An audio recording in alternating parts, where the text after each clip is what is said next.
prieteni și bine ați venit la un nou videoclip. Azi vom vorbi despre cum suntem noi în general oamenii.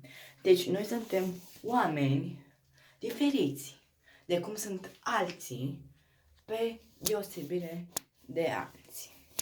Eu stau și mă întreb, oamenii de ce sunt anormali și foarte normali, cum suntem noi de obicei. De obicei, cum sunteți voi? Buni, mai buni și mai buni. Azi vorbim despre calitățile noastre. În general, oamenii se întreabă de ce mergem la lucru sau de ce nu mergem la lucru. Pentru că e viață, nu se stă, se face bani.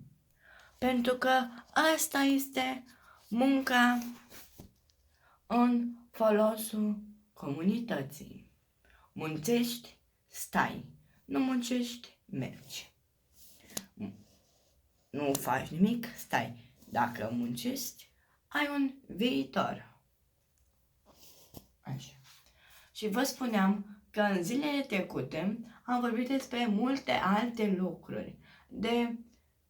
De școală, despre alte lucruri. Azi să vorbim despre mine. În general, eu sunt un tip foarte deosebit și nu vorbesc urât. Nu dau nume.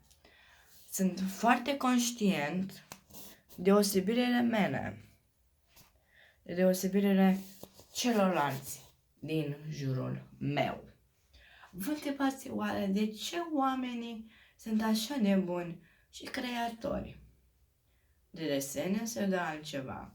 Simplu, pentru că ei muncesc, nu stau ca tântorii. Și am creat pentru că dați like, share și subscribe. Așa, și vă spuneam, mereu stăm atâta, mereu nu facem nimic. E timpul să ne admoțim, să ne dezmercim și să mergem la un viitor mai apropiat de noi. Așa că vă spun, ajutor România, că de aia suntem aici.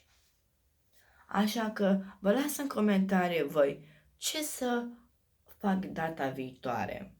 Să mai vorbim, să ne jucăm. Vă las pe voi în comentarii să-mi scrieți. Pa!